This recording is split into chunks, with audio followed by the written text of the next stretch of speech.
This is the Simulation Football League Playoffs, presented by 8 p.m. Music on YouTube. For most of their history, the Baltimore Vultures have always been the unconquerable giant in this league. Even when you think they are the underdogs, they always seem to pull another win out of their caps. Tonight has to be one of those nights. The dominant, steadfast, stonewall Canton Classics stand in their way. A Canton ball club that dreams of their first semifinal appearance in franchise history. Who moves on, the Vulture legacy or the Classics crusade? Good evening, folks. I'm Tyler Falk. Welcome to the final game of quarterfinal weekend. We are live from Fatherhood Festival Field here in Canton, Ohio. We are glad you could join us. I am joined for this exciting contest by my broadcast partner, Brett Solberg. Brett, here is the question on every fan's mind. Can Baltimore unlock Canton tonight? The big goal for Baltimore is simple. Score first. If you score first, Baltimore has a chance. But if Canton puts any points on the board first, it feels like it's game over because Canton has the momentum, they've got home field advantage, and they are hungry to get themselves to the semifinal. And here we go! From Hall of Fame City, final quarterfinal is underway. Here comes a good little return. Up through the middle goes the return man. Up to about the 31-yard line comes Andrew Gibson, and that is where we see the first of two number 9s. The quarterbacks come out to the field. It is Scar Patterson, and what a journey this man has had throughout his career. Yeah, journeyman in this league has found a comfortable home with Canton, and he's had a pretty successful season. Yards haven't been in there, bottom half in the league in yards, but he shows it in results. QBR top of the league, completion percentage 3rd in the league, and he's top 5 in touchdowns and least amount of interceptions. The season 18 rookie of the year from San Diego back in the day comes to Canton, and his second season has led them to a 12-0 campaign. What can he deliver here tonight in front of the home faithful?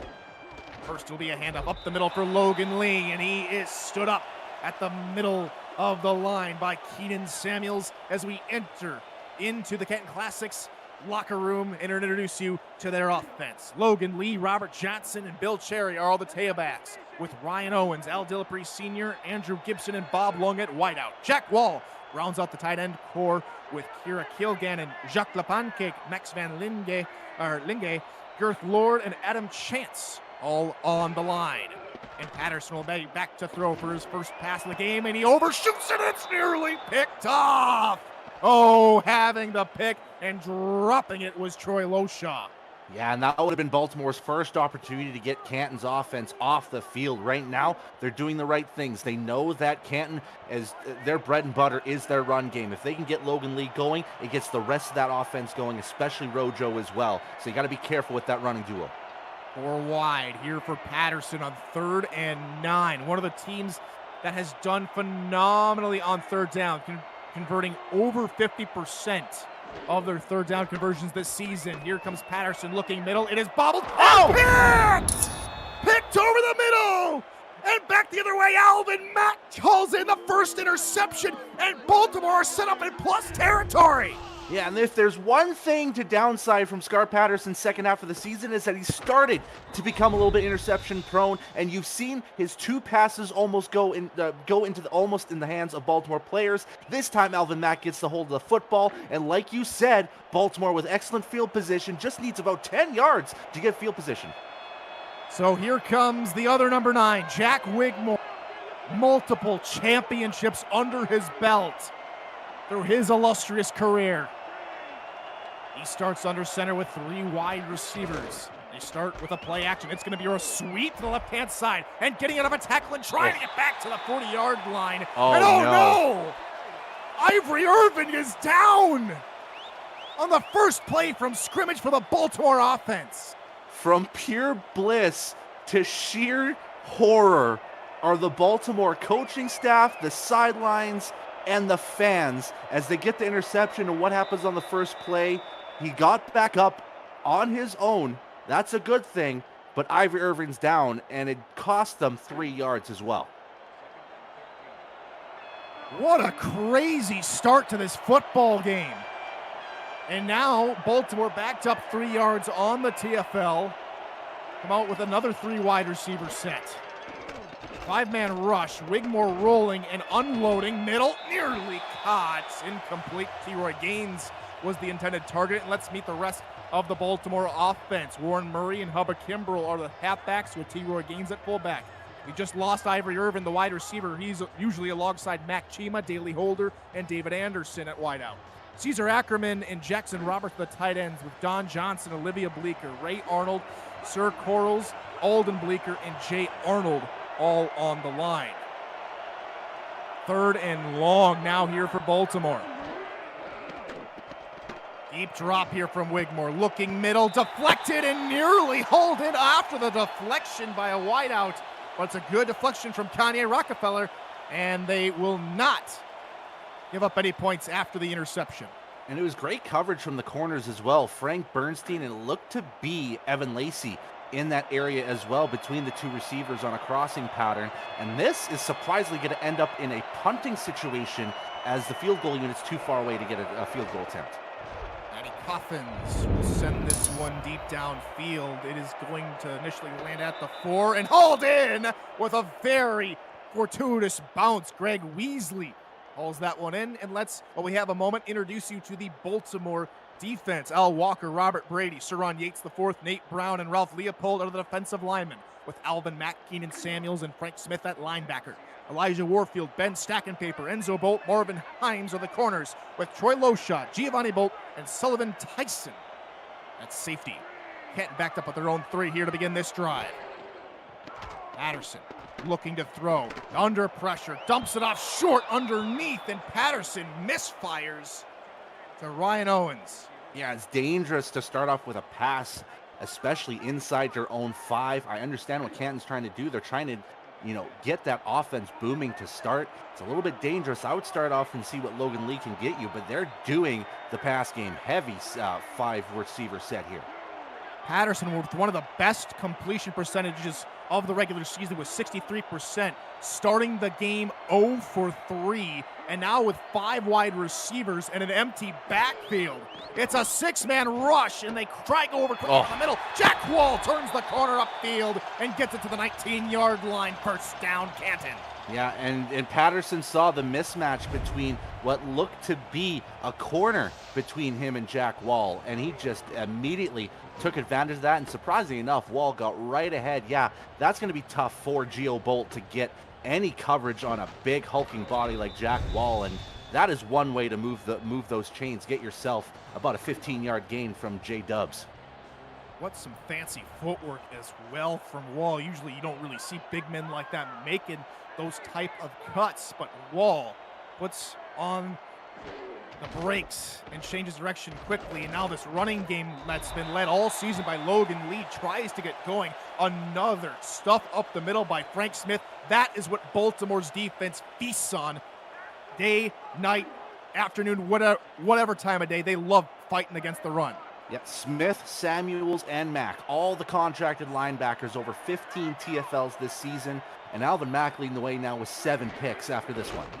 Pitch play to Robert Johnson on the outside with a stiff arm, and he gets past the 35-yard line on the pitch.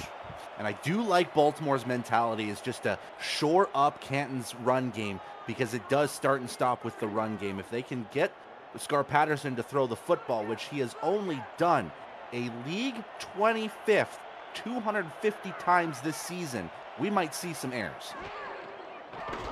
5-step drop, Patterson having to roll out of the pocket, and a deep shot in double coverage. It is hauled in at the 46-yard line by Al Dillapre Sr.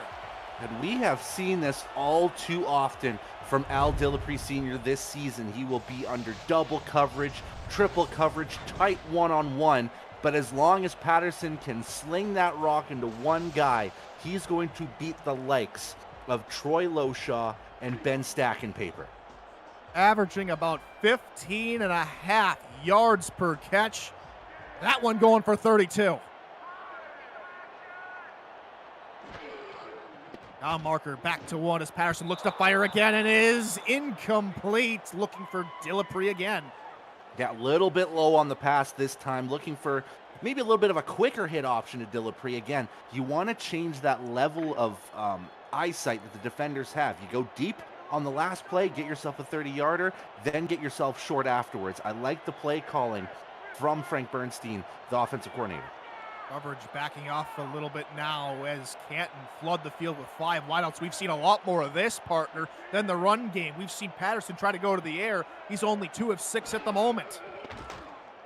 Back to throw again, across his body, hitting the helmets of Andrew Gibson, incomplete, 3rd down. Yeah, and I'll give Canton credit on this one. They are not letting up. They're seeing that the pass game is probably the way to go because right now, 2 runs from Logan Lee has only resulted in 2 yards. So getting that pass game going early might get Lee going a little bit later on. Just unfortunate in that pass. Cornerbacks guarding the line to gain as Patterson will throw again. Underneath, it's Dillapre trying to turn upfield, and he has stood up at the 40-yard line. 4th down, and the Baltimore defense holds their ground. Yeah, stopped at the 40-yard line. I think that's a little bit too far for Rob Ems to get himself planted. So now it's Canton's turn to pin Baltimore deep and see what they can bring to the table offensively. Charles Brown is out there to punt for the Classics, and this one is angled toward the near sideline. A fair catch called for and hauled in safely by Daly Holder. And that is where the Baltimore offense will take over. If you're new to the Simulation Football League, welcome. The SFL is football for everyone. Get off the sideline and start your player today by joining our Discord server at simulationfl.net. Click the Join the Community button and begin your career, or just to meet the stars of the SFL on and off the field. It's never too late to get involved. Here's an early run here for Baltimore. It's the Warhorse, Warren Murray, picking up 6 yards. And let's meet the Canton Classics defense. Jabril Curse, Mike All, Neil Rivers, and LL Vogt are the defensive linemen, with Evan Brackett, Dimitri Monzuma, Mark Gronick, and DJ Kilgannon at linebacker. Dedrick Law, Evan Lacey, Frank Bernstein, and Joshua Durr are the corners, with King Jamal and Kanye Rockefeller at safety. Another run here for Baltimore, and this one only going to get maybe a yard for Kimbrell. Yeah, very interesting that they're going run heavy to start their drive. 2 straight runs, gets them 7 yards in total. Not a bad idea considering that Wigmore has not completed a pass yet to any of his targets.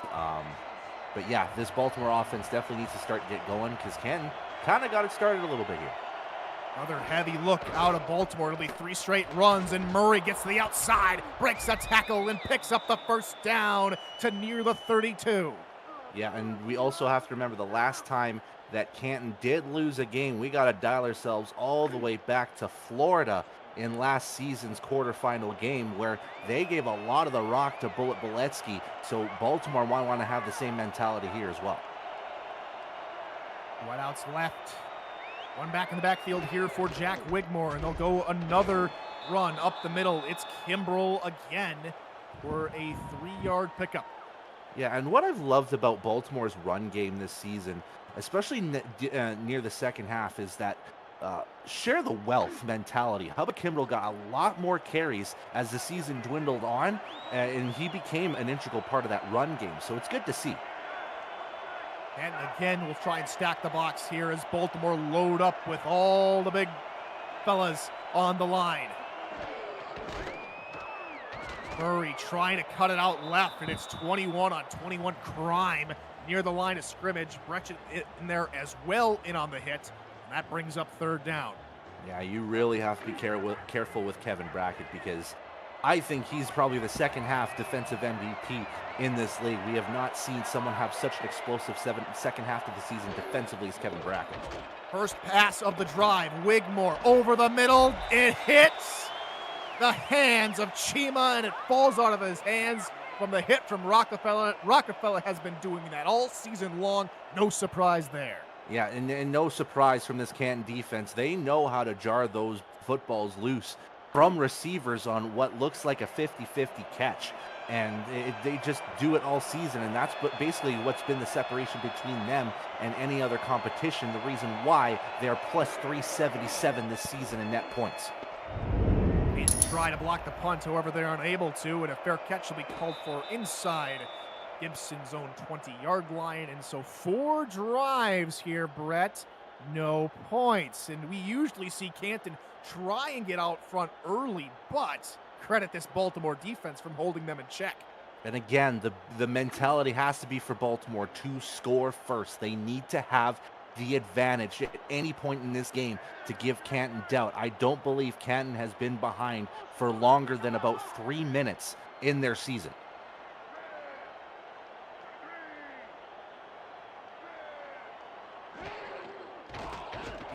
Play action, Patterson rolling and firing near side, incomplete, another hit, another bone-crushing hit of its own format from Keenan Samuels. Yeah, a bit of an adjustment from last time when Wall got the catch against Geo Bolt. They send Keenan Samuels, who is quite the competent type of coverage linebacker who can get to Jack Wall, get the hit, jar the ball loose.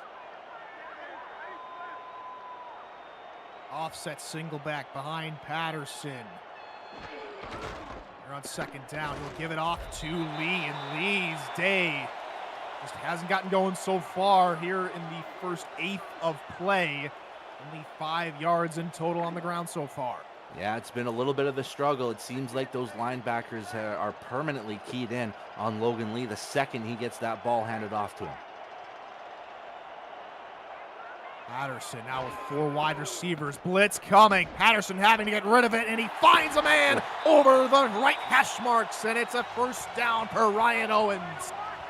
And for as little as Canton has passed the rock this season, they do know how to spread it to their favorite targets in Jack Wall, Al Dillapre Sr., and Ryan Owens, the third guy on that list with over 30 receptions to his name. And it was just a matter of time to get him involved. Big first down for Canton.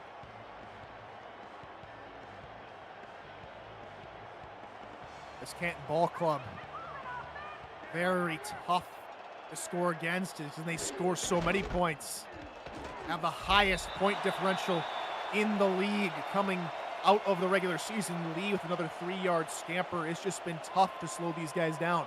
And it's been tough to figure out any portion of Canton's game. We talk about that defense as well. Have we ever seen a defense only allow 4.5 points per game in their season? I don't believe we have. Pitch play right side for Rojo. Johnson gets a good chunk, maybe 4 yards before he's brought down by Loshaw. Yeah, and they're starting just to kind of creep themselves forward with that run game. I think that's just their goal. They're not going to break out into big runs early on. The linebackers really have them covered well, and now it's just, nickel and diming their way to first downs. High formation here on third down. They try and run again. Right side, Logan Lee gets his best run of the game and moves the sticks again. And once again, Canton going into enemy territory, the only team that really has been, if you take away that Baltimore, that impressive field territory after the interception, Canton has moved their way down the field quite well so far. They just haven't had any points as a result yet.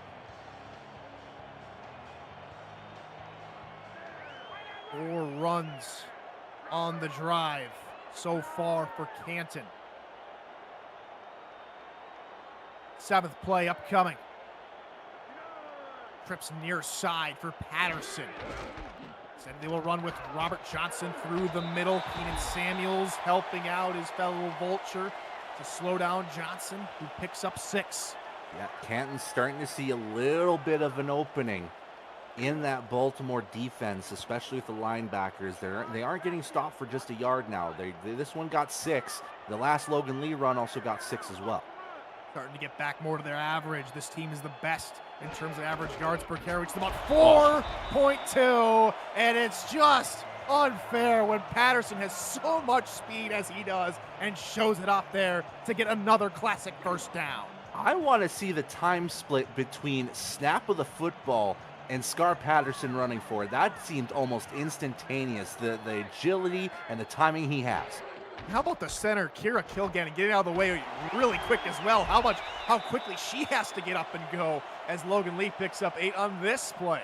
Yeah, and here comes that bread and butter that we know about with Canton's offense. They did it ad nauseum against the Jacksonville team, ran 63 times on them on a way to a 45-point route. But now they're starting to get that run game going, and that's going to spell potential doom for Baltimore's defense if they can't shore it up right away. Goal line eye here from the 27-yard line. Fullback is in motion here, under a minute to go. Still 0-0. Robert Johnson gets the call, gets the first down inside the 25. And now they're starting to get themselves in the position that they want. They got their 10th play of the drive, resulting in a first down. It's the longest that we've seen so far in this quarter. Play number 11 coming up. Play number 11, this triple ones. 11th play, first down, 24 seconds to go. Lee through the middle, hurdles a man, and gets brought down by Giovanni Bolts for a 7-yard pickup.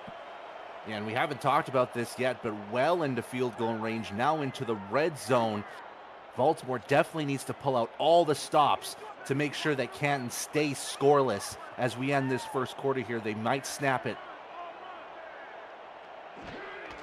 Patterson pitching near side for Johnson, who gets taken down on the effort. Second effort by Samuels, the crucial tackle to set up third down.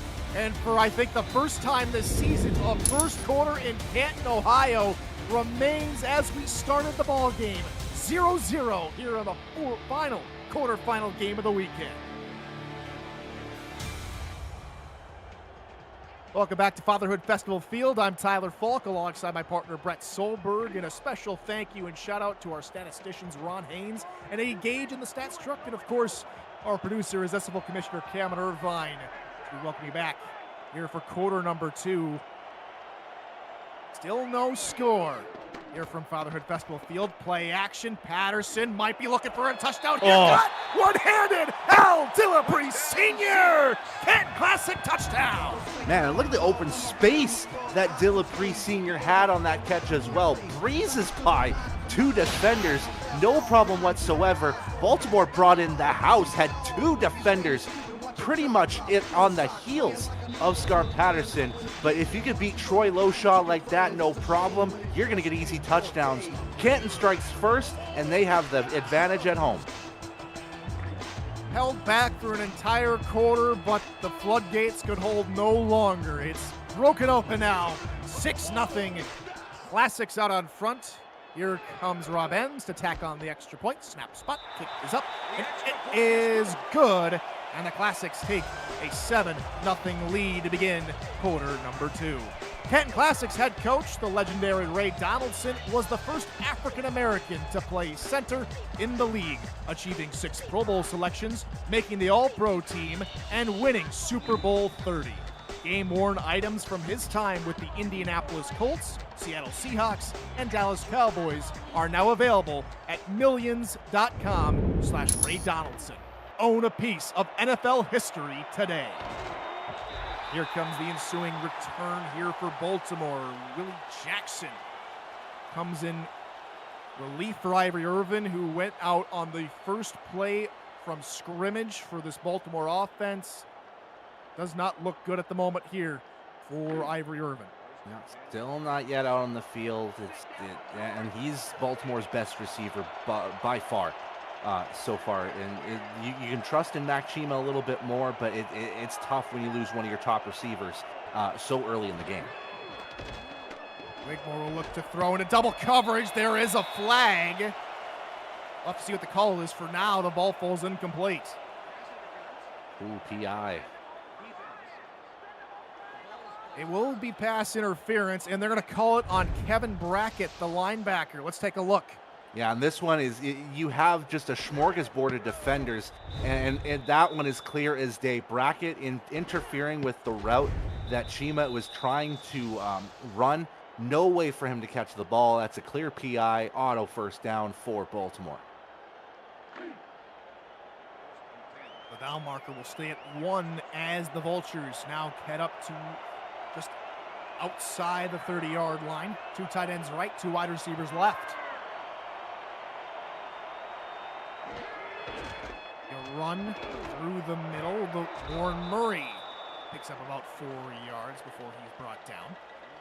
And again, I don't mind Baltimore's way of trying to balance that offense a little bit here, but with Canton striking first, that momentum this season that we've seen from Canton, whenever they score points, it feels like it's just fully on their side. So you need to find a way to strike back. Here comes a run that was nearly blown up in the backfield, and getting a yard is Hubba Kimbrell, but the defense clamps down quickly, and it brings up 3rd down.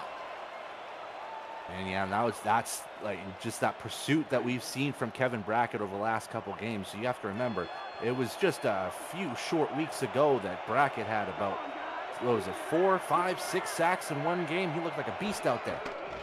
Rolling is Wigmore on 3rd down and firing to an open receiver, caught, but ruled incomplete. Wow. And yeah, if I'm Dr. Thomas Paternini, I'm throwing that down harder than he did. You got to go to the gym, fella. He's got to go plant that flag instead, right on midfield. And so we're going to take a retroactive look at the play presented by Retroid. Get your SFL console at GoRetroid.com. I think this one is pretty cut and dry.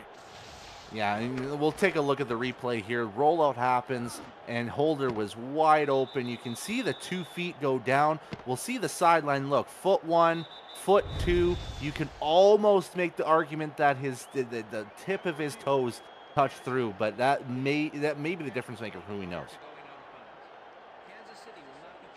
And so it is overturned. It is a 1st down for Baltimore, and the drive continues. Yeah, and that's a big one for Baltimore as well, because they didn't want to have a quick 3 and out after Canton just scored on you, and now they've got themselves at midfield for the first time in a drive that has started in their own territory. So long, looking at just the yards, the comparison, Canton's offense has right around 150, and before this drive, Baltimore had sub 20 total yards of offense. Blitz coming as Wigmore dumps it off to Warren Murray, who drags a defender with them for 6 yards. And these running backs, I feel this season, have been built a little bit more different these days. You can have a leaping 300-pound body on you, and they'll still find a way to push and bully themselves to an extra 5 yards. Another heavy look here for Baltimore. They line up with 2 tight ends right. Now 1 tight end left. They try and run right side. It's a good run for Kimbrell, and Kimbrell falling forward picks up the 1st down. That's a tight 1st down as well, but like you said, Kimbrell just pushing himself forward, wanting to keep Baltimore in this game, because sometimes when you're playing against Canton, a 7-point game feels like a 70-point game. So you got to push for every yard you can to keep that drive alive. 6 down linemen here for Canton's defense as we go under the 8-minute mark here in the 2nd quarter. A good-looking drive so far for Baltimore. Pass middle, caught and holding on is Caesar Ackerman. Man, that's impressive from Ackerman as well, and I always find it impressive whenever a tight end can leap his body, catch the football, get hit, still maintain possession, and get that catch. How often does Kanye Rockefeller knock those out? That time the defense couldn't do it this time. Blitz coming again. They get into the backfield in a hurry. Murray goes down and will lose 3. Man, and they saw that open gap for Murray transpiring, and they just said, nope, we're going to close that sucker, no problem. They got the linebacker through, loss of 2. Now it brings up 3rd and medium or wide here for Wigmore. Blitz coming, pass into coverage. It's no. And caught Evan Lacey. Oh, my goodness. And he's going to take it back in a spin move before Wigmore destroys him. Oh, my, what a brilliant acrobatic play from Lacey. At first, I didn't think that Evan Lacey was going to grab that interception and stay in bounds. That's why I said, oh, no. But you can see I have terrible eyesight as Lacey had plenty of space down that left side, spins through an offensive lineman, and meets the ever-living bulldozer, surprisingly known as Jack Wigmore, saying, that's a frustration tackle if I've ever seen one. Canton has the football. I'll tell you what, that's our nice hands catch of the game, brought to you by Retroid. Put a Retroid handheld in your hands and play the only video game with your player in it. SFL 4K23, a brilliant tip drill catch from Lacey, batting it to himself as Logan Lee gets the first call of this drive for Canton and goes nowhere. Yeah, and those linebackers, again, they have to be ready for that run game to come down, because now that Canton has scored first, they're going to bring this game to a screeching halt if they can. Wide here for Patterson. Four-man rush. Patterson over the middle, and he finds Wall. Wall outsmarted the coverage. He's inside the 10 and brought down at the 6. First down and goal, Canton Classics. Man, they're just getting those explosive plays at probably the best time in this quarter. Jack Wall, like you said, just cleverly gets past the linebacker, and with a leaping Geo Bolt trying to get the ball and doesn't, that leaves such open space for Wall to catch and just run his butt as far as he can before getting tackled by Stack and Paper outside the 5. 40-yard reception for Jack Wall, and now Kettner back to knocking on the end zone door. Handoff, Rojo, left side, can't get past Alvin Mack. Second and goal from around the 2. Yeah, and the biggest victory Baltimore can get at this point is either finding a turnover in the end zone if they find it in a passing situation, or if they can stop both Logan Lee and Robert Johnson inside the 2. Defense shifts around as Patterson changes up the play call.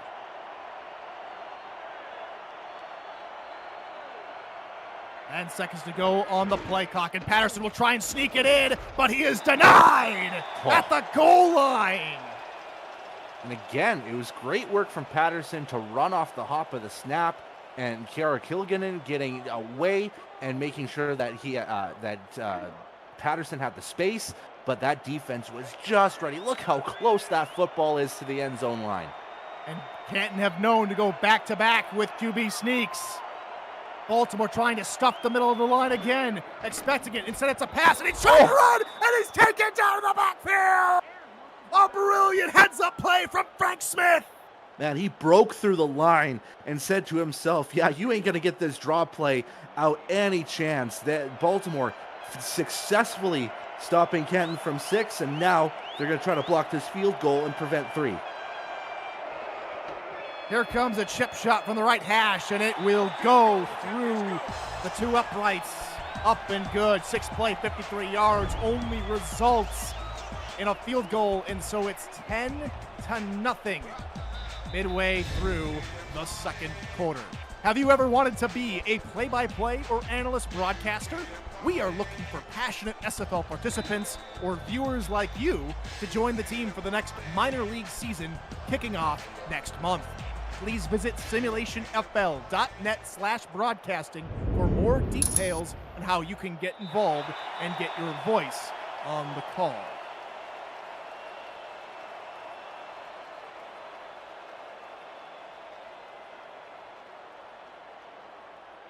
So here comes Baltimore, and here's the big thing that I try and equate anyone trying to score on Canton. It's like Herb Brooks, the 1980 U.S. men's Olympic hockey coach, talking about Vladislav Tretiak, the USSR goalie. You score on Tretiak, keep the puck. He doesn't give away too many often, and that's exactly what Canton's done all season long, only a 1-yard gain on the run. Man, a man after my own heart, talking about Vladislav Tretiak and Herb Brooks, probably arguably the greatest U.S. head coach in hockey's history. But it's exactly it. If you can get a score, if basically Baltimore's goal is over 10 points. No team has done that at all this season. Oh, nearly had a wide open receiver, Daley Holder, who was behind the coverage, but just a very on-time tackle. Can't haul it in. Yeah, very on-time tackle, and that you could almost argue, if you're a Canton fan, would have been a little bit overthrown anyways. But at the end of the day, that was Baltimore's best chance at getting themselves huge yardage. 5-man rush.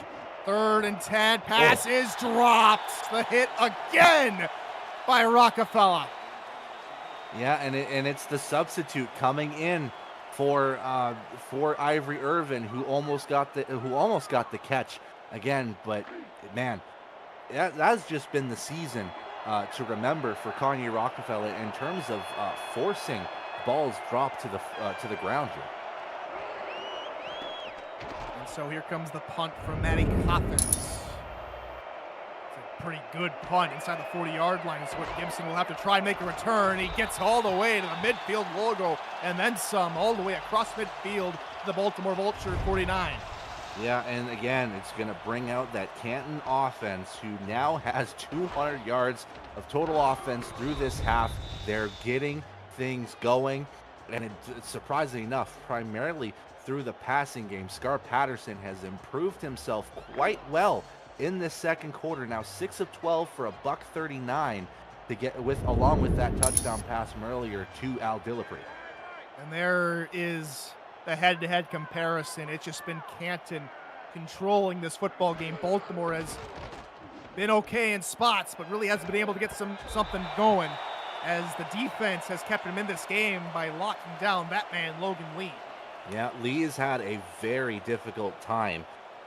30 yards on 8 carries, and now just a 3-yard reception on a play that has very often gotten Logan Lee 10 to 15 yards. Baltimore has done their due diligence to try to stop them, but they've still allowed 10 points from this Canton offense. Patterson pumping, and he is sacked! Saron Yates, the 4th, takes him down! And when a chef needs to cook, you gotta cook for your boys, and that's what Sir Ron Yates has done. We have to remember, just a short few seasons ago, he was the most dangerous defensive player in the league. We cannot forget that ever. He still has that dog in him. You gotta be careful if you're an offensive lineman against the chef, Sir Ron Yates. 2nd sack of the season for Sir Ron Yates. I should say now the 3rd sack after he got one last week against Seattle. 3rd and 12 now here for Canton as Baltimore sent 5. Pass is deflected, nearly intercepted by Ben Stackenpaper, and that is how you respond if you're the Baltimore defense. Yeah, and an uncharacteristic overthrow from Scar Patterson as well, because that was about 4 yards too far from his receiver, which you can't have in a quarterfinal game. Doesn't matter if you're up 10 at this stage. You got to be accurate when the lights are shining bright on you, and Ben Stackenpaper almost made you pay. So the punt is away, and there will be no return, and it will take a favorable Vulture bounce into the end zone, and so this drive will start at their own 20-yard line, and this offense needs to get on their horse a little bit, because Canton's going to try and pull away if they're not careful. Yeah, when you have yourself 24 plays and you've only resulted in 49 yards of total offense, you got to think to yourself, what can we do as an offense to get this ball rolling? We are 18 minutes in this game and we haven't had that offense rolling. Couple-man rush, and Wigmore tries to dunk it over the middle, and I think that may have been tipped at the line. It could be tipped at the line, or maybe he was looking for Ackerman, who is a little behind the football. Could have been a quick dump off to Daley Holder as well, which would have been way off. That one, a little bit of a mystery to us from the booth here. 8 men in the box now for Canton on 2nd down, possibly expecting a run. Instead, it's a rollout here for Wigmore, throwing across his body, caught at the 35-yard line, a pickup of 18 yards for Chima. Yeah, and it's gotten a little saucy in here as Mac and Chima gets himself his first catch of the day. And again, it's just making sure that you get in front of the corner if they stay on you on a one-on-one battle. And Evan Lacey's a tough guy to beat, but when you can get in front of him, that's where the advantage comes. That's the longest play for Baltimore, that 18-yard gainer.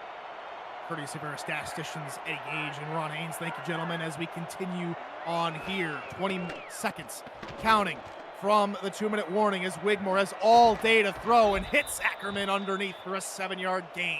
Nice little safe play there. Get the dump off pass, get your check down option in Ackerman when nothing is going down deep. I like that play from Wigmore just to get it down. You need to get those yards however way you can.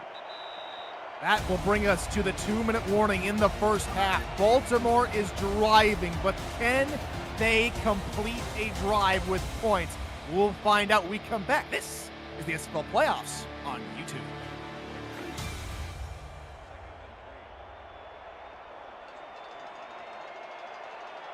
Look at every defender nearly, just a single high safety alone, trying to clog up the middle for a potential run coming out of the break.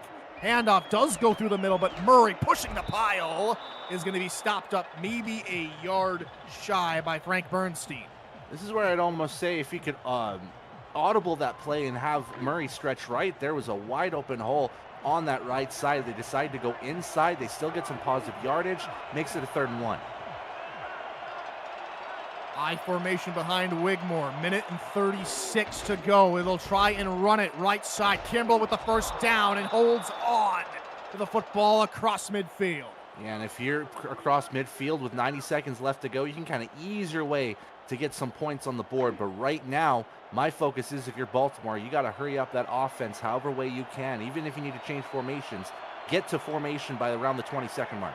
A better formation already. I think they're just trying to keep Canton's offense off the field as much as they can. Here goes another handoff. This time it's T-Roy Gaines. His first carry goes nowhere, and Baltimore call their first timeout.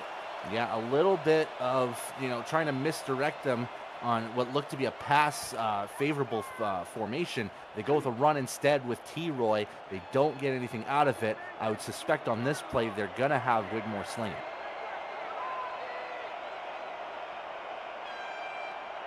Defense shifts toward the far side, and they try and blitz in that direction. Passes, almost hauled in. Ackerman off his fingertips, couldn't haul it in. Yeah, very interesting that Ackerman, missed the catch. And you can see on that live play, it was above his hands. So maybe if he moved his hands just a couple inches above, he would have secured that ball. But very uncharacteristic drop from Ackerman.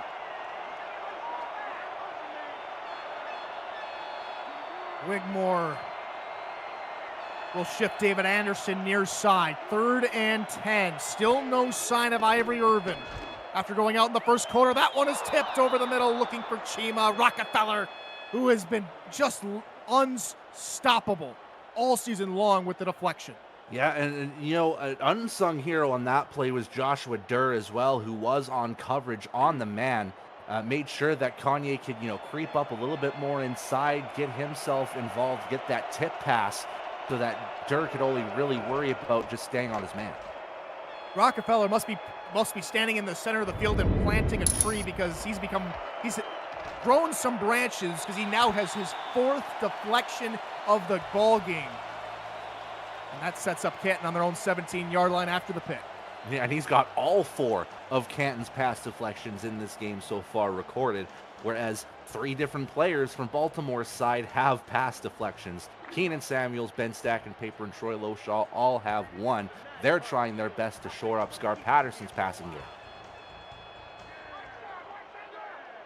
Now, what can Canton do with under a minute to go in this first half? They try and start with the ground game with Logan Lee going maybe a yard before he is planted to the turf by Frank Smith. Yeah, and we'll see how quickly Canton gets to their formation. They still want to hurry things up. They do see a potential opportunity for them to maybe score some points out of this, but they got to get down the field fast if they want it.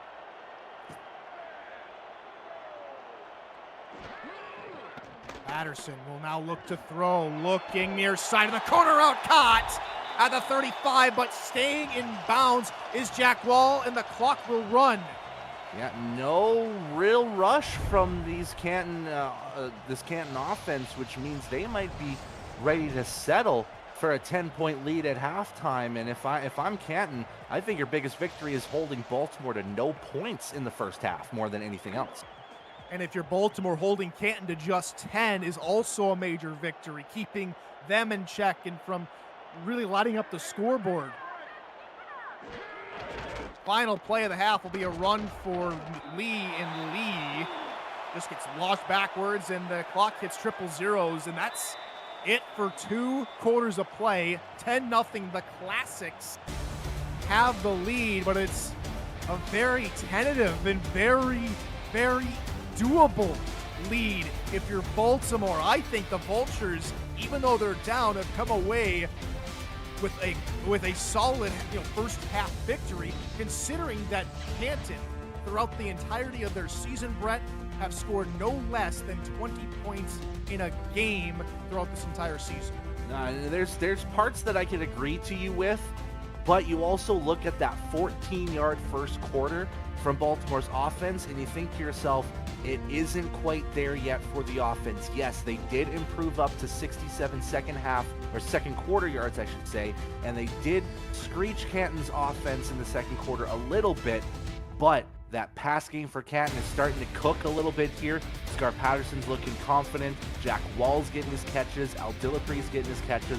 Ryan Owens is coming in with some catches as well.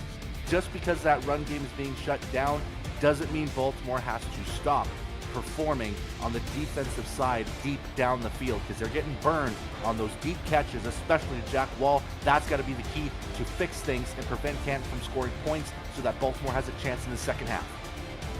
And so we will welcome you back to Fatherhood Festival Field here from Canton, Ohio. The Classics will kick it away to Baltimore to begin the second half. Does Baltimore have another comeback in them? And the opening kickoff is taken down for a knee. And that's David Anderson who comes in as we quickly take a look at the injury. A sprained wrist from Irvin, and it's a probable status to return now. An upgrade for Ivory Irvin, and so we may see number 10 back on the field here soon. Yeah, and I would say anytime getting Ivory Irvin back is going to be a boost to this Baltimore offense. We may not see him on this drive, but we may see him on the next ensuing drives. What can Baltimore do on the first drive of the half? They try a quick hitter over the middle for Chima, nothing doing. As the ball arrived, he was hit, and the ball bounces off his shoulder pad. Yeah, we haven't talked a lot about Dimitri Monzuma in terms of linebacking core, mainly dominated by the Iceman, Kevin Brackett, but he gets involved getting a hit on that catch, preventing Chima from even getting his hands on the football. Wigmore now 5 of 15. That's a 33% completion rate. Oy. Second and 10 is an I formation here for Wigmore, and he will try and run left side with Warren Murray as he tries to bust through Bernstein and company and picks up 6 yards. Yeah, and they'll take the 6 yards. It makes it a third and manageable, but you really want your first and second down plays to really mean something, especially once Canton starts to get into their own. Once they get into this lead, they start to shore things down. Big third down coming up for Baltimore. They've converted 3 of their 8 so far in the game as Wigmore rolling to his left and taking Good off, plan. and he'll just run for it himself and slides down near the 35-yard line, and that is what a championship quarterback looks like, folks. Yeah, not before getting a huge hit from Dedrick Law on the way down with the slide, but that is exactly what you need out of your arguably a future Hall of Famer, if he is not right now, in Jack Wigmore, getting himself down the field when nobody's open, getting the yards himself.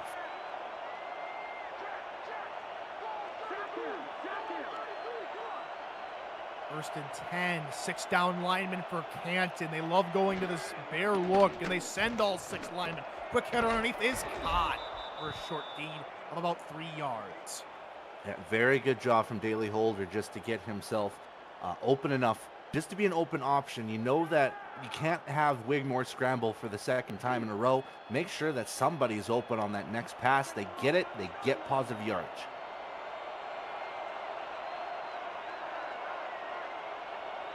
Formation now here for Wigmore in his own 39. Another run through the middle for Murray. He breaks out a 1, but is quickly corralled by Kevin Brackett.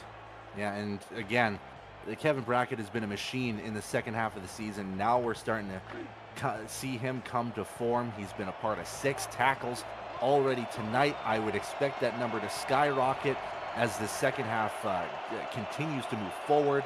Just be careful of the Iceman.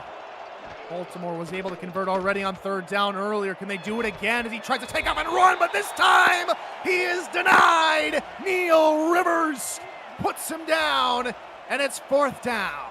Yeah, and sometimes a river can look like a pond when you don't have the right mirrors, but sometimes objects are closer than you may appear as Neil comes in, breaks through his one man. Great job from his edge rusher to push the other offensive lineman down to give him a path to Wigmore to get the sack. And so here comes the punting unit again here for Baltimore. 3 consecutive drives now for the Vultures have resulted in punts. Here comes the return now for Gibson, and he is stopped at the 25-yard line, and that is where Canton will take over. We want to remind you the SFL Minor League begins play Friday, May 10th in the first of 12 regular season games, culminating in a December championship. All 8 teams are back with some familiar faces, rookies hitting the field for the first time, and plenty of intrigue as many prep for the pros. It all starts at Friday, May 10th on SFL YouTube, aka right here. Logan Lee gets the call from first down, and Keenan Sanders and company stop him after a gain of 3. First off, Jason France, I said what I said. Let's leave it alone now. Anyways, second off, this Baltimore defense has done great work, fantastic work in trying to shore up this run game. They've only just limited Logan Lee to just 35 yards. He's usually a machine. He usually gets to about 100 yards after the first quarter, but he's having his struggles. Dump off near side, and that is Bill Cherry who gets the toss, and the little dump off gets a couple more yards and bringing up third down. Yeah, and the big key again for Baltimore, they got to make this stop here on third down. Canton has done really well despite the 3 of 7 numbers so far with their third down conversions. A lot of those conversions coming from the first quarter, so Baltimore's shoring things up, but this is a big third down to stop if you're Baltimore.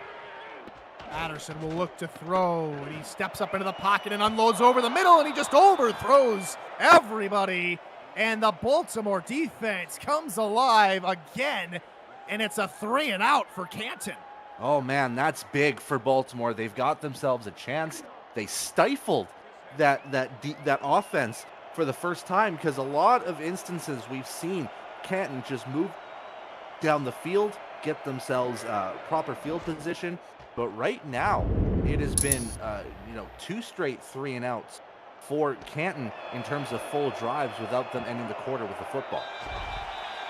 Short little return from Daley Holder, and they will set up shop on the 31-yard line as Baltimore's offense retrots out to the field. And a little bit of history between these two teams. These two teams have only faced each other twice, but both times the home team has won, so either both teams have had 1 win apiece, and both of the winners have scored exactly 30 points.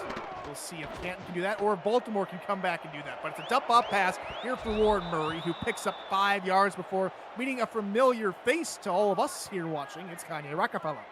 Yeah, and Rockefeller's been all over the place, and that has been probably the biggest X factor of this defense so far in this game, is just making sure where Rockefeller is, and he has been in every spot that you can find him in a play. To quote Eddie Gage in our stats truck, Kanye is ballin'. As Ackerman goes from outside to on the line at tight end, it's a handoff for Kimbrell, and Kimbrell is shown no mercy by Mark Gronick. Yeah, and now the other linebackers are starting to come in here. Gronick with his 4th tackle of the contest. He's getting a little bit more involved. He's been really impressive on the inside so far. Been a part of a lot of breaking up that open gap in the offensive line. Baltimore trying to avoid another 3 and out.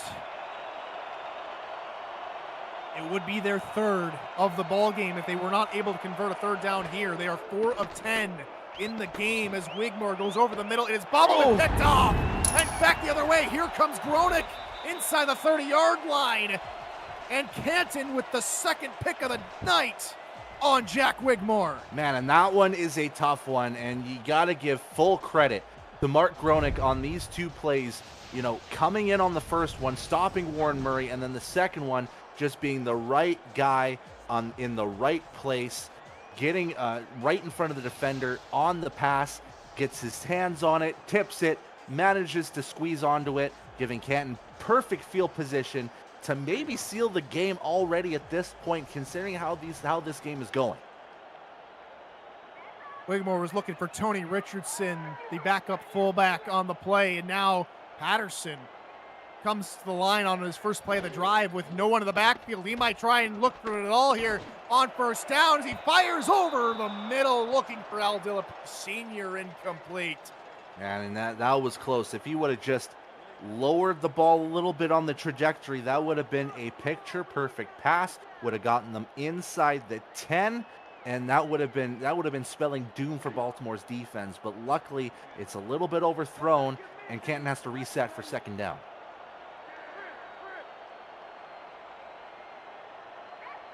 Bunch off to the right-hand side here for Patterson. He looks to throw again.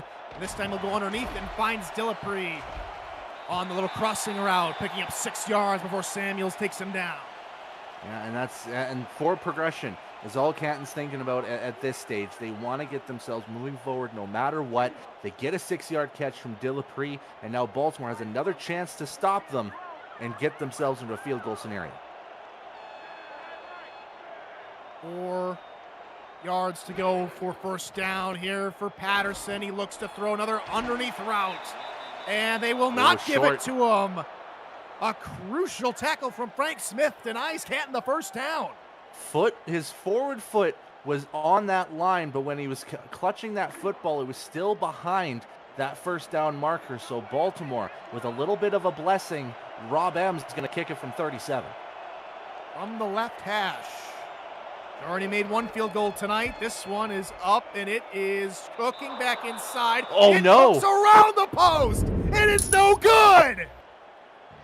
My goodness, that is a rare miss from Rob Ems, and that is, for a lot of kickers in these days, that feels like almost automatic. You talk to someone like Mickey Malillo, he makes that in his sleep.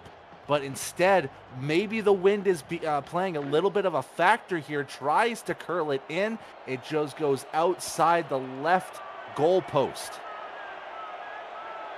Rob Ems was 27 of 30 of the regular season. His second field goal attempt here in the playoffs goes wide left. And now Baltimore might have a little extra momentum. Quick hitter underneath, caught for a gain of 5 on first down. And if there's anything that Baltimore can use as momentum to try to get down the field, it is that moment right there. A missed field goal, 3 points missed from Canton.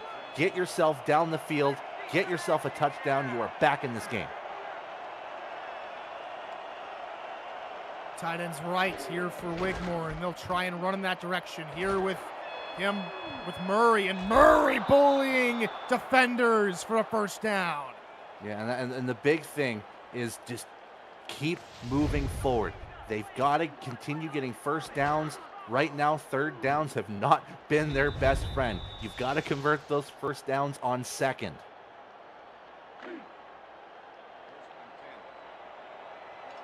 It'll be no 3 and out for Baltimore this time around. They break the trend. Now they come out here with an ace formation.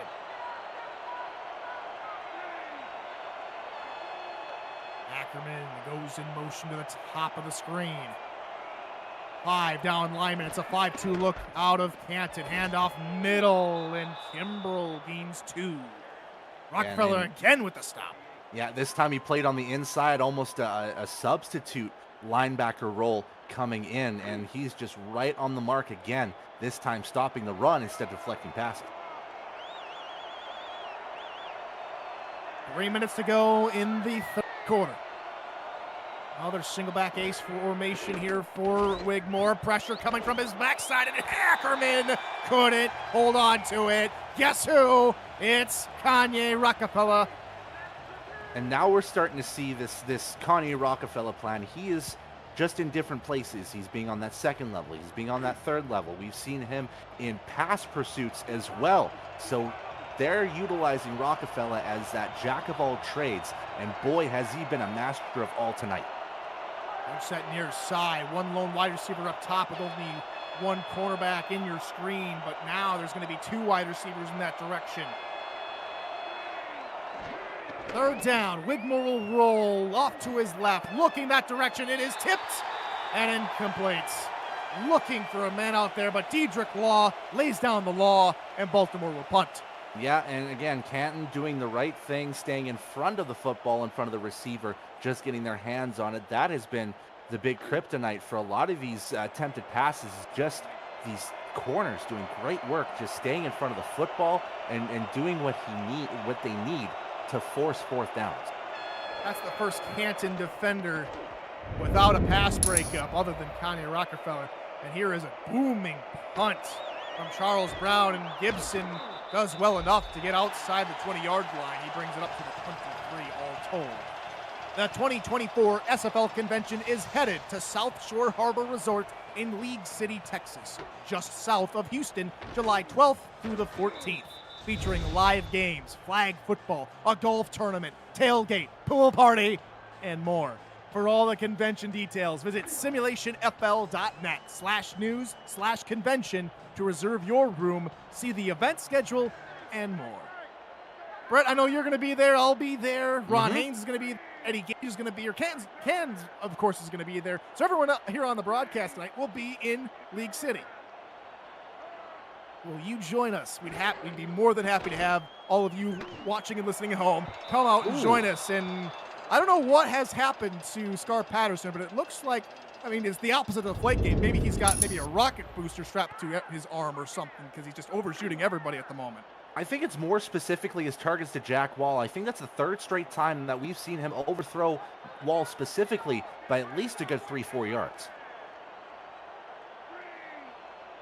Third incompletion of the last 4 attempts there for Patterson, as Lee gets the call on the ground here, and he can gain 5 yards. These third and mediums, which at one point during the Canton Classic season were always makes, but here in tonight's game, they have kind of struggled on third down, partner. Yeah, surprisingly enough, 3 of 9. They have been 0 of 4, including the second quarter. It's been very interesting. Can Baltimore do it one more time? Patterson will throw to the right side. Dillapre can't hold. Another hit from Stack and Paper, and it's another 3 and out for Canton. Man, you have got to give credit to Baltimore's defense in giving the offense a chance to try to move down the field. They are stopping Canton where they can, and get this, we're 8 minutes into the third quarter. Canton has only moved the ball 20 yards in this quarter. Baltimore is sure hanging around, aren't they? And a block attempt nearly gets home, but the punt is away. Fair catch called for inside the 30-yard line by Daly Holder. So Baltimore will start this next drive on their own 29. And can this offense get going? It's something we've been asking ourselves all game here, Brett. And they just have to go to where Canton are not. Yeah, and that's been tough, because just like Kanye Rockefeller, that entire defense has been everywhere. Defensive line. Will spread eagle. Try and hug the outsides, forcing Murray to go inside, and that plays right into the hands of Canton's defense, though Murray does a great job of getting 3 yards. Yeah, and I think at this stage, for Baltimore, it's just preventing Canton to have the football offensively. So they got to extend drives, they got to get first downs. That's basically their main goal from here on out.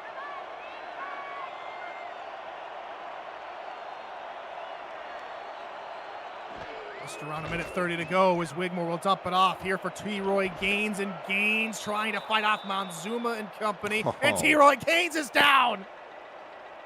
Two, probably the biggest high-profile names of Baltimore are down. Irvin, we know that he's probable. We might see him in the fourth quarter, but now down, the train man known as T-Roy Trains. That is tough. That's a tougher one to swallow if I'm a Baltimore fan. So now they come to the line, down their fullback, down their leading receiver, and needing to make a third down. Blitz from the outside coming. Pass is incomplete. Trying to find Chima over the middle on the post route. Ball falls to the turf. Yeah, and Evan Lacey doing a great job. He knew he was a little bit behind, and he makes sure that he pushes his hands through and makes sure that it's out of the hands of Mac Chima to force fourth down for what seems to be, I believe, the 5th time in this quarter. Charles, or Matty Coppins, will try and punt this one away. Hampson starts to return near the 25, and he is folded in half and blasted back in the next week. As Canton will start on the 29-yard line. It's been a lot of ping pong of drives going back and forth between these two clubs already here, partner. This will be the 8th drive of the quarter. Yeah, I was going to make a tennis reference, but I think ping pong is right. It's been a little bit faster than that. No team has had possession for longer than 2 minutes and 25 seconds in this quarter. Most plays from either team was Baltimore at the beginning of the half was a 7-play drive. Ever since then, it's been 3 and out, 3 and interception, 3 and missed field goal, 6 and a punt, 3 and out and a punt, 4 plays and a punt, and now we get a no gain from Logan Lee. Yeah, and this game has come to a screeching halt. All credit to the defense. It is main statistician Eddie Gage's dream right now, watching both defensive teams just stifle the opposing offenses at the moment. Under a minute to go now in the quarter as they try and run through the middle. Robert Johnson, who gets taken down by defense, and it brings up 3rd and 6, and Canton hasn't converted a 3rd down all quarter long. Yeah, they haven't converted a 3rd down since the 1st quarter. And Patterson bucked the trend. He's rolling and firing middle. It's deflected and incomplete. Wow. Alvin Mack gets the deflection, and this Baltimore offense has got to be giving their defense a pat on the back every single time they come back to the sideline, because they just keep denying Canton. Yeah, not only just give them a pat on the back, give them their flowers. Both defenses, as you can see here, are combined 7 of 24 between these two teams on 3rd down efficiency. Defenses are stepping up. You love defense if you're one of the old guard and love old school football, love smash mouth, tough football. You are loving defense tonight, and it's a 10-point game, and this classic of a classics game, if one would say, it really looks like they're back in old leather helmets here. Yeah, we're back to the point where it was almost impossible to throw that football, and you can see it. Jack Wigmore 9 of 23, Scar Patterson 10 of 22, both under 50%, both somewhat struggling here. Wigmore will look to pass with the blitz coming. He tries to go underneath and cannot find his man as Evan Lacey gets into the zone as well to deny the catch. Yeah, and if I'm looking at the Jacks data, statisticians out there, they did have Canton as 23.5-point favorites. They're probably looking at this game and could have said to themselves, we probably should have put the over-under way below what we did. 40.5, they say. 23.5, they say. To shreds, they say. As Wigmore will look deep, and it's incomplete as he airmails this one to Chima. Yeah, again, we're seeing both these quarterbacks overthrow on these somewhat deeper pass plays, and this is the first time that we've seen Wigmore do that in a little while here. But again, talk about those quarterbacks struggling. They have mightily been struggling in this 3rd quarter. 4 wide for Wigmore, 3rd and long here for the Vultures.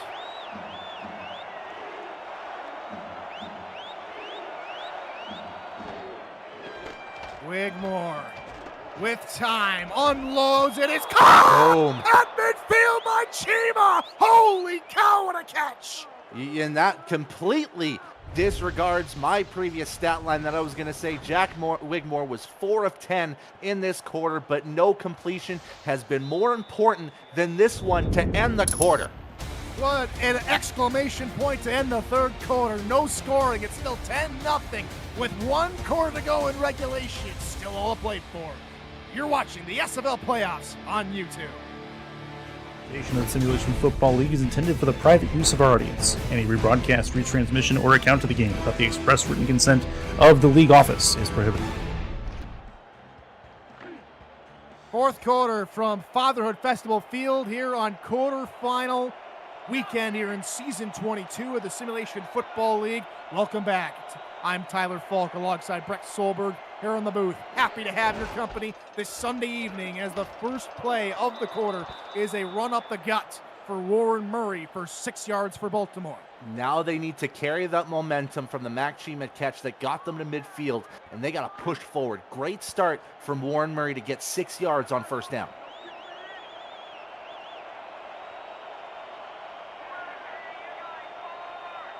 Five down linemen here on 2nd and 4, expecting a run. Indeed, it is a run. They try and go to the outside, but Gretchen is right there, waiting in the wings. And he takes down Tony Richardson. Yeah, and it's gonna be tough for any play that was designed for T. Roy Gaines. Is gonna give it to Richardson, who is a little bit slower, who isn't as strong, but Brackett's still doing his work to make sure that it's gonna be a tough third down for Baltimore. Identical looking formation here for the Vultures as Jackson Roberts in his second season with Baltimore goes in motion to the near side. Heavy blitz coming for Wigmore. Can he get out of it? No, he cannot! Jabril Curse comes from behind. Wigmore couldn't see him coming. Yeah, and it hasn't been a lot of action in terms of sacks, only the third one in this game. But they have mattered more and more, especially with Curse moving Wigmore back to the 49-yard line, pushing them way, way out of field goal range. And once again, Baltimore's going to have to punt this one deep, and they're going to force Canton into a deep territory.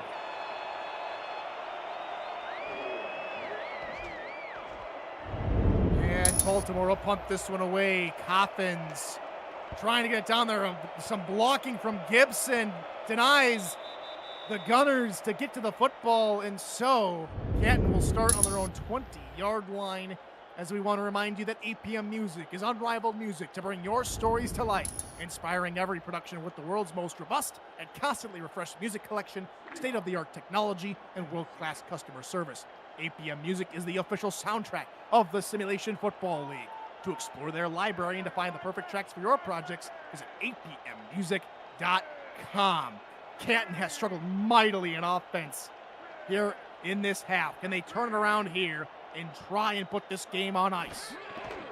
It starts with a run from Logan Lee through the middle, getting through defenders, and that's a good run from Logan. He picks up the first down.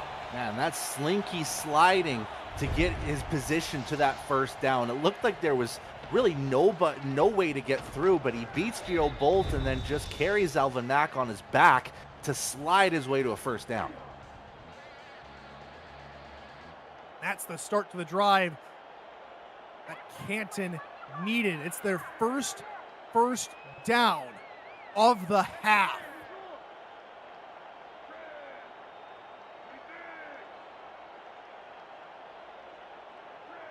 Under 8 to go in regulation. Patterson handing off to Rojo. Left side as Robert Johnson only gains 4. Yeah, and again, Canton, they know they have the advantage, and maybe this is the kind of game that they want to play. They want to slow things down, bring this game to a screeching halt. That's the Ray Donaldson way from what I've heard. I think they're okay with the position they're in right now. Trying to let this clock evaporate and see Canton go to their first semifinals in franchise history as Logan Lee gets the outside, picks up a couple more yards. Yeah, it makes it a third and very manageable, but we do have to go back to the fact that Canton is 0 for their last 6 on third down conversions, a total of 3 of 11. Can Baltimore do it one more time? Pitch left side, Robert Johnson easily with some great blocking in front of him and picks up about 7. Man, that's just easy work for Rojo as well, as that offensive line did the work that was necessary just to push through, give, boom, plenty of space on that stretch run. That's what you need from Rojo.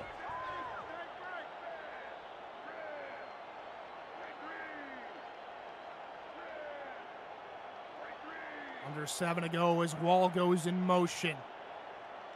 1st and 10 now from just beyond their own 45. Handoff Lee through the middle, gets by 1 but cannot get by number 2, and it's a big heavy hit from Keenan Samuels again. Yeah, a little bit of a frustration hit as well, because Keenan knows he's been doing a lot of work to give Baltimore a chance, but the score has stayed 10-0, so he's trying to find his way to keep Logan Lee down. Run here for Rojo. They try and use the blockers like they did earlier, and he gets the first down. Running with defenders up to near the 40. And this is the Rojo we've been waiting to see all game. He's now pushing himself forward for extra yards. After the first hit, he gets a great block from the outside. And again, Alvin Mack just a little bit, just one step behind. If he can get that first step, he could probably get Rojo behind the first down marker, but instead, Rojo once again gets a first down. Over 100 rushing yards now here for Canton. Baltimore stop any momentum now as it just keeps on rolling. It's just the rock that's rolling down the hill and just gaining more and more speed. There's that hard-nosed, some people call it old school style, where they're going to trust in their running backs to move forward, and I don't blame them. Logan Lee and Robert Johnson, they're starting to cook. Left side, Robert Johnson cutting back inside. Alvin Mack can't stop him. It's another first down. Hey, if it ain't broke, don't fix it. Rojo, again, 3rd straight time he gets a first down run, and Canton's really moving down the field. They found a way to kind of bend this Baltimore defense enough, and I would say they're comfortably in field goal position. They are chipping away at this clock, already over 3.5 minutes gone. Lee on the give through 2 different defenders, but hello, another bruising hit from Frank Smith. Man, and again, that's a warning marker from the Baltimore linebackers. They're trying to tell them not to run again, but I don't think Canton is going to be phased at all, as this is another heavy set. I wouldn't be too surprised if this is an inside run. 4-3 look at a Baltimore. Tried to pitch it again, this time to the outside near side. Robert Johnson, maybe a couple more yards. There's Frank Smith again with the hit to prevent the first down. And now we're back to this scenario on 3rd down. Canton, you just got a 3rd down conversion about a few minutes ago. Can you do it again and move the chains, keep ticking that clock away? 11th play of the drive here for Canton. They've been perfect on 3rd down on the drive. Another pitch. Lee this time getting through defenders inside the 15-yard line and stood up. Under 4 to go as the clock continues to run away from Baltimore.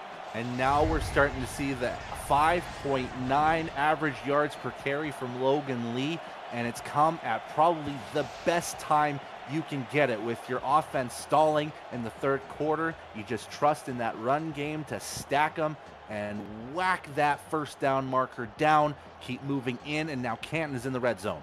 Longest drive in terms of time now for Canton. 5 minutes taken off the clock and counting. This is what they wanted. I formation. 7 men in the box for Baltimore. Patterson will throw left side, and it's incomplete, deflected, and the clock stops. Heads up play from Elijah Warfield. 12th play of the drive. They go with their first pass of that drive and almost get to it. Timely hit at the end zone marker as well, and more importantly for Baltimore, stops the clock.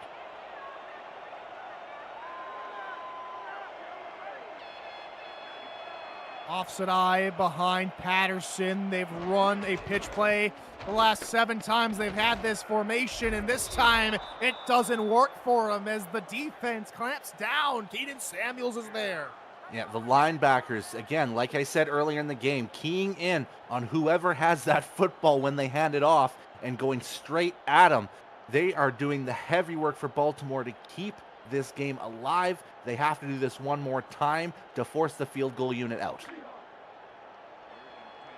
Closing in on the 6-minute mark of this drive. A field goal still keeps everything within reach for Baltimore. A touchdown might be a little bit too much.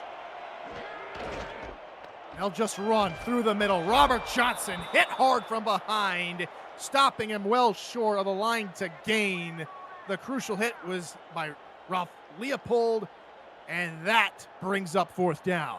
Yeah, and 4th down, and, you know, we've seen the 37-yarder miss from Rob Ems, but this is much, much closer. We've seen him hit from 18. This is going to be from about 26 or 27. They're going to tick that clock down as much as they can. We might hit to the 2-minute warning here before this field goal goes off.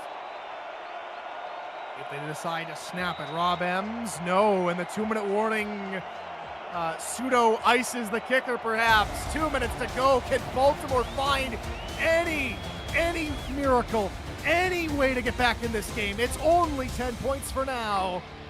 It's the Canton Classics 10, Baltimore Vultures nothing. You're watching the Simulation Football League playoffs on YouTube. Ems from near the left hash to make it a 13-point game. It is up and it is good. 13-zip.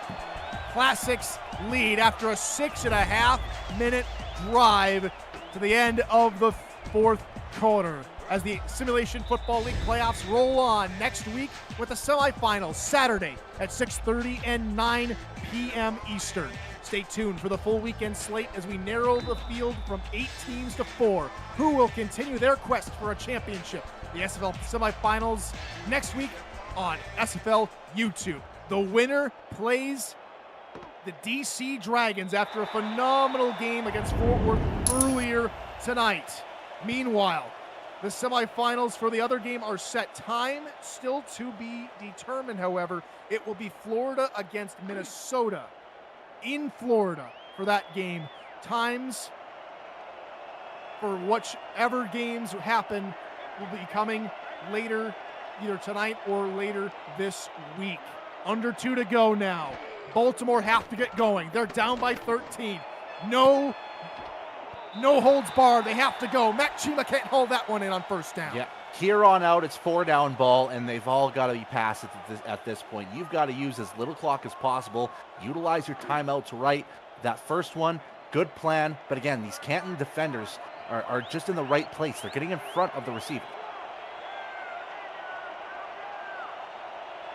Baltimore has never been shut out in franchise history. Vultures pass. It is incomplete. Oh. Looking for Willie Jackson, the man who came in for Ivory Irvin. This to be a history ball game if Canton can hold on. Man, and those hits are coming in at the right time again. Dedrick Law coming in with a big hit. We've seen Rockefeller do his work all night. We've seen Evan Lacey do his work on the corner ends. These guys have been on point against these Baltimore receivers. Irvin is back. We are getting reports that Irvin has returned to the field, and he couldn't have come at a better time. Pass right side, deflected, incomplete. Bernstein is there. 4th and 10 now for Baltimore. And guess who it is aimed for? It was back to Irvin, making sure that he might have been cold on the sidelines the whole game, but they got to be warm very quickly. This is ball game for Baltimore. Legacy on the line for Baltimore. History on the line for Canton.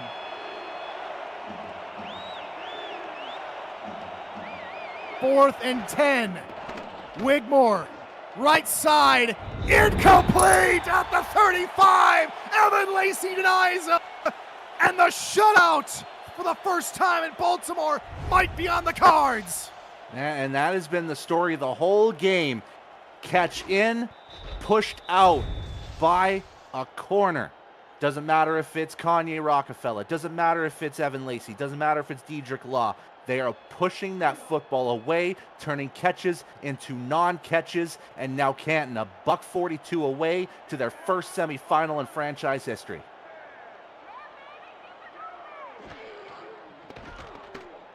Patterson gonna pass, and Lee's got it, and he stays in bounds. And here comes the timeout train here for Baltimore, but it might be just too little too late as the Canton Classics are gonna march on to their first semifinal appearance in franchise history, and they take down the giants of this league, the team that everyone always aims to beat, season in, season out. Baltimore unable to do it. It's been a tough season for Baltimore. Logan Lee bounces out a tackle and will score. And so it might be 20 points continuing for Canton here as they score again. Final nail in the coffin, easily said, as they just get a decent amount of blocking. All they needed was the first down to really seal the deal out of this, but ultimately, look at the great block from Girth Lord coming on the stretch outside, just giving Lee enough of an opportunity to get to the end zone, and another shedding of the tackle. And like you said, partner, that 20-point marker has been met for Canton. They have not scored less than 20 points if they can seal this extra point. It's been a little nervy sometimes, but Canton's been able to really try and put this one away. There's your semifinal weekend as it stands. Minnesota will play Florida at 6:30 on Saturday, and the following game will be right back here at Fatherhood Festival Field as the Classics will take on the DC Defenders. Dragons. Wow. Dragons. Thank you, partner. Someone's been on a UFL binge recently. You know, I can't get enough of the beer snake. Hey, I can't get enough of the beer snake. So I gotta watch some more. But it's been a phenomenal season for Canton. It gets to continue for the Canton Classics, their best season, a dominant season, a well-played season, a well-coached season. Enter your superlatives here. Canton has done it all this season, and Baltimore, unfortunately, hasn't been able to crack the code here tonight. They still got one more shot at points as Wigmore is thrown down from behind for his third sack of the game. First one of the night for Mike All. There's where Mike All's at. We usually wonder which part of the house he's in when he's being interviewed. Well, this time around, he's in the backfield taking down Jack Wigmore. Yeah, and a little bit of a quiet season for Mike All, but still, he gets his stats when they need him to get it, and just proves a point that you can never count out that defensive line for Canton. From the 15 now, Wigmore right side. It is caught and leaning forward, trying to get the first down. It's a gain of about 15, however. Baltimore called their second or third and final timeout. That might have been Irvin on the catch. Yeah, and they're going to still fight. If you're an SFL team in the playoffs, you fight until there's triple zeros in the clock after the fourth quarter. There's still history to not be made tonight. If Wigmore can somehow guide his team down for any sort of points. Rollout here for Wigmore as he tries to dump it off to Irvin, who catches it beyond the 40-yard line, taken down at the 43, and here comes the hurry-up offense. Yeah, he's still got pride to play for. Wigmore, deep drop, near side again, caught Irvin again and ushered out of bounds. They'll say he was brought within bounds, so it's 9.5 yards, second in inches, 54 ticks to go, and Wigmore will spike. Yeah, again, they still want to get some points on the board. Like you said, Baltimore's never been blanked in their franchise's history dating back to season 10, or season 11, I should say, where, again, we have to remind people that they have never had a losing season. This is their first ever 7-win season, which is in the regular season, which is a little bit unorthodox, but they still find a way to get in. Underneath, that one is caught just outside the 40-yard line, rolling to about the 41-yard line. Back to the hurry-up we go. Wigmore will try and spike it with 41 seconds to go, and he gets it off in time. So still Baltimore marching down, trying to save face. But what a game that the defense for Baltimore played for most of this game, partner, keeping Canton in check. We never really saw that all season long. They did a great job tonight. Yeah, and you can tip your hat on just limiting Canton to 24 yards in the third quarter. That is the least amount of yards we've seen Canton run in a quarter all season. That is huge props to Baltimore's defense, not only limiting to that, but keeping them in the game. Wigmore, and this pass is tipped by Bernstein, and it brings up 3rd and 10 with 38 seconds to go, but it really just drives the question, is Canton on a collision course for their first championship? All signs seem to be pointing for it at the moment. Yeah, and with DC having a tough battle with Fort Worth, and really ultimately overcoming them, they might be a little bit more depleted compared to Canton. Double coverage pass is incomplete, looking for Chima. That brings up 4th down and history. Can Baltimore get points on the board, or for the first time will they leave a donut on the scoreboard? Yeah, some part of me still says Baltimore's going to find a way to score, because it's just weird in my head to think that Baltimore would be left scoreless in a playoff football game.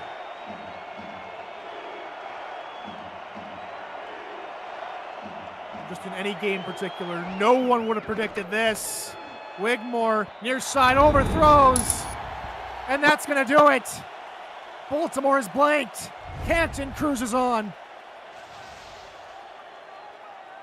Canton, you've got something to tip your hat towards. You're the first team ever to blank Baltimore, and you did it. You did it in probably the most defensive dominant fashion that didn't involve a lot of interceptions. You only forced 2 picks, but man, oh man, the pass deflections were high and mighty. 12 of them were deflected and out of reach from receivers. Great work from the defensive back core of Canton.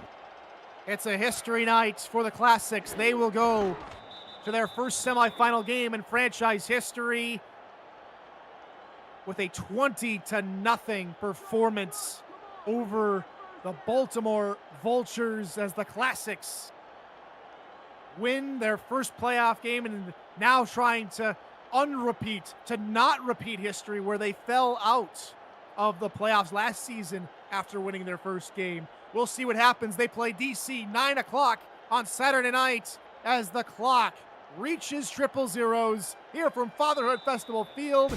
It's over. 20-0. Canton Classics win. And huge credit to that Canton defense, limiting Baltimore to just 183 yards of total offense, which included a 14-yard first quarter and a 40-yard fourth quarter. They made it tough for Baltimore to move down the field. And look at this 3rd down efficiency. 5 of 17 from Baltimore. Canton's defense, like all season, has been stifling, has forced quarterbacks to overthrow. They've made things tough for the receivers, and they just keep rolling no matter what. It's just, my goodness, Canton feels like the most unstoppable team heading into the semifinals.